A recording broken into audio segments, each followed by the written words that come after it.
Ya, cómo no, mi profesión es de calculista estructural, pero mi gran pasión es enseñar. ¿Por qué? Porque yo aprendí enseñando y quisiera transmitir, después de 30 años de docencia en las universidades y alrededor de todo el mundo, a poder mostrar todo aquello que me fue difícil y mágico, para poder mostrar cómo yo enfrenté diversos desafíos, no solamente en lo que es el cálculo en sí, sino los obstáculos, las cosas favorables, los imprevistos, los accidentes. Y eso es muy valioso para las demás generaciones. Como me dijeron los primeros arquitectos, Simón López Morales en 1970-73, mi primer estudiante de arquitectura: profesor, usted va a dar muchos números y muchas fórmulas, deje eso, díganos cómo funcionan las estructuras. Ah, ¿cómo no? Seguiré en la próxima clase. ¿Qué quería decir eso? Salí corriendo a las librerías a buscar cómo explicar toda esta cuestión de los arquitectos. Cantidad de libros. Yo aprendí enormemente enseñando. No solamente en las universidades. Tuvieronme consultando cantidad de gente una vez salido de las universidades. Iban: profesor, pero usted puede decirme esto, pero de todo tipo de estructura. Ya yo fuera de las universidades, simple y llanamente, y yo lo hacía pero con un gusto enorme. ¿Cuánto va a cobrar? Digo yo: nada. ¿Y cómo va a cobrar? Los haitianos que vinieron con Lomé: no, pero dígame cuánto debe cobrar. Digo yo: deja eso. Enseñar para mí es una pasión que me satisface enormemente. Al yo entrar en la secundaria, tenía realmente una destreza enorme de memoria, de recordarlo todo rápidamente, pero sobre todo, gracias a Dios, un don especial con las matemáticas. Es tan rápido que a veces todas las demás materias yo me reía simple y llanamente, porque no la captaba, no le ponía mucha atención ni en los idiomas, historia. Pero cuando empezó el profesor Castro Colón, matemática, yo le voy a escribir este teorema, este es el axioma, y miren cómo es que se llega a LQQD, lo que queríamos demostrar. Y yo vi cómo iba describiendo. No sé de dónde vino, yo sé ahora que sí, que son cosas que vienen, como llegan a los poetas y les llegan a los pintores. Él a veces, después de ser el primero, empezaba y ponía teorema, axioma, y yo hacía así inmediatamente y levantaba la mano y dice: pero yo no he puesto el completo. Yo lo hago, profesor. Y yo me paraba desde el fondo del final, porque yo me gustaba sentarme al final para poder hacer chistes, porque me aburría en casi todas las clases, ¿no? Y yo iba pensando en cómo desarrollar. Cuando yo llegaba a tener la tiza en la mano, yo desarrollaba el teorema entero. Digo yo: pero qué belleza. Esto es bellísimo, la matemática. Ay, Dios mío, qué cosa más linda. Cuando llegamos al cuarto, yo voy a coger matemática, yo voy a ser ingeniero. ¿Y por qué quieres ser ingeniero? Digo yo: bueno, mis padres,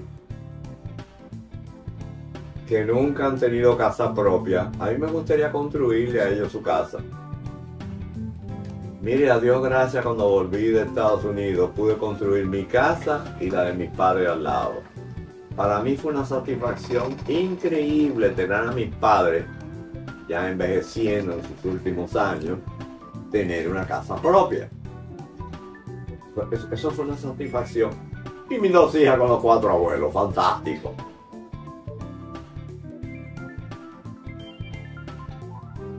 Cuando yo vi el gusano, pequeñito, que después por las fotos y demás, yo supe que debía tener unos 2 años y medio apenas. Pero yo vi ese gusano blanquecino, pequeño, no más de 4 pulgadas de largo, bien finito, como un 1/4 pulgada, medio blanquecino, que se encogía y se alargaba, se encogía y se alargaba. Pero era blanquecino y cambiaba de color en lo que se encogía y se alargaba. Digo yo, pero ¿qué es esto tan curioso? Con los años, estudiando estructura, yo diría casi 70 años después, como los 72 años, yo encontré lo que se llama el módulo de Poisson en estructura. ¿Qué es eso, el módulo de Poisson? Muchos estructurales, a través de siglos, encontraron qué es el módulo de Poisson desde la Edad Media, que empezaron a descubrir que cuando las estructuras flexibles, por ejemplo un alambre, usted lo estira, al estirarlo se adelgaza y llega un punto que se llama límite de fluencia, que ya se alarga indefinidamente, eso está al punto de romperse. Pero ¿qué sucede? En los 1700 hubo un señor de apenas 30 años de edad, francés, Poisson, con doble S. No confundan con poison, que es veneno. Pero en fin, ese señor dijo, pero ven acá, empezó a hacer experimentos. Dijo, pero ven acá, si yo estiro, se alarga. Pero curiosamente, en el sentido de esa barra, tiene algo curioso, se encoge. El diámetro de la barra se encoge. Pero ven aquí, si yo lo hago al revés, que yo esa barra la comprimo, si yo la largo, se adelgaza. Pero ¿y si yo la comprimo? Y se dio cuenta que al comprimirse se engordaba, aumentaba de tamaño, de diámetro. Caramba, ¿qué forma es esta? Hasta el día de hoy se usa lo que se llama el módulo de Poisson. El gusano, cuando se encogía, se ponía más gordo y se ponía más denso y cambiaba de color. Pero al mismo tiempo, cuando se estiraba y se ponía finito, ponía más claro. 70 años me tomó encontrar o descubrir realmente lo que ya había visto 2 años antes. Pero entonces, no solamente en la universidad en sí, cuando yo vi por primera vez una viga emboladizo, un balcón, Galileo Galilei, 2 nuevas ciencias. Galileo Galilei, usted sabe quién es, el astrónomo, ¿no? Pero que empezó claro, lo calculó mal, pero en fin. Cuando yo vi la viga emboladiza, yo dije, ¿qué? ¿Y cómo que calculan esto? ¿Pero cómo es posible? ¿Por qué se ponen así, se sostienen así? Me enamoré de la ingeniería estructural de verdad. Y ahí fue cuando yo dije, espérate un momentico, ¿cómo la cosa? Estructura, hormigón, losa, puente, casa. No, espérate. Me volví loco con la estructura.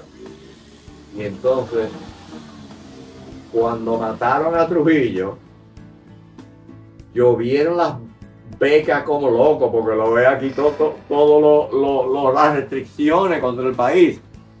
Llovieron las becas. Mira, se puede ir a Chile y se aprende hidráulica. Se puede aprender energía en tal sitio. Y yo, no. Yo quiero estructura. Y así me pude ir a mediados de 1962 a la universidad.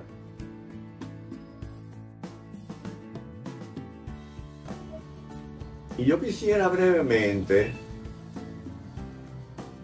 libremente, decir dos historias. Una es dramática, otra es jocosa. A ver, ¿cuál pongo primero? Primero la dramática. El arquitecto José Abreu Muez, gran constructor de Grand Soleil Towers y demás, con quien había calculado varias veces, me llamó una vez para que fuera al colegio de ingenieros, que él había sido demandado, y él demandó al ingeniero que estaba construyendo una obra. Yo conocí a los dos. Yo había hecho el cálculo de un edificio de unos 12 pisos, un residencial enorme. Enorme en cuanto a la planta, que era como de 200 metros cuadrados, una residencia, un solo apartamento por piso. Y había una discusión entre el arquitecto que contrató a este ingeniero, yo había trabajado con los dos, y cuando hay una disputa, por lo menos en este país, sucede que el Comité de Defensa de la Ética Profesional, la forma como lo hace es que hace como un tribunal. El tribunal consiste en lo siguiente: ellos investigan a las dos personas y las diferencias y tratan de concertarlo, pero investigan a fondo. Cuando yo entro, señores, yo voy a hablar. Claro, yo era la estrella que iba a hablar de los cálculos, ¿no? A favor o en contra. Y yo me paré. ¿Puedo pararme? ¿Sí o no? Okay. Bueno, no importa. Yo lo hago así, mira, con gestos. Yo me paro y digo: señores jueces, distinguidos profesionales, señor abogado con toda la estimación y cortesía, digo yo quiero que ustedes me respondan al significado de la palabra alpiste. ¿Cómo? Digo yo: alpiste. Ustedes conocen la palabra alpiste, ¿no? Usted la puede describir, señor abogado. Bueno, alpiste es un alimento que se le dan a las aves para que se alimenten. Digo yo: sí, esa es una versión. Pero si ustedes quieren, como me lo dijo un arquitecto, la podríamos dividir en al y piste. Ustedes me ven cerca de los 70 años, lo cual quiere decir hace más de 15. Y ustedes van a decir: al piste, que yo tengo Alzheimer y la mitad es piste. Y se quedaron sorprendidos así. Digo yo: no, óigame bien claro. Yo no pensaba, ni creía, ni quería, y jamás lo he hecho. Yo voy a tocar un solo punto nada más. Que el ingeniero, para un edificio de 12 pisos residencial tan costoso, él preparó su hormigón en el sitio con un batching plan, con un trompo, con obreros ahí mismo lo mezcló. Yo le voy a decir una cosa: esto no es una falta de ética, esto es una blasfemia estructural, bárbaro. Y le voy a decir por qué.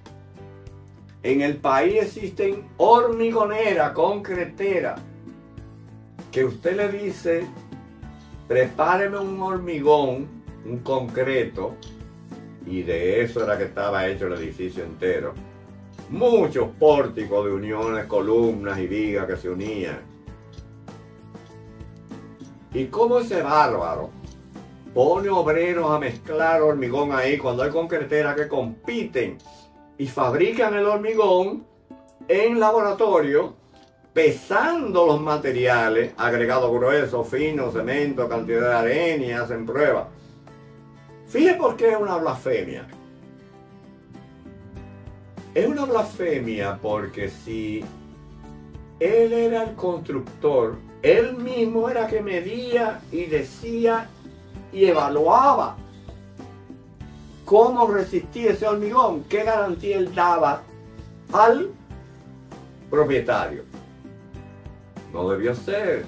La cosa más sencilla era contratar una hormigonera que compite en tanta, tiene buenos precios, por pocos centavos, una obra tan costosa.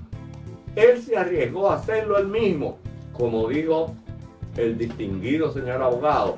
Eso es una blasfemia. Es más, yo propongo no que le quiten el secuatur por poco tiempo, que lo excluyan del colegio de ingenieros. Nunca jamás he hecho una propuesta así, porque nunca jamás debió permitirse una cosa como esa.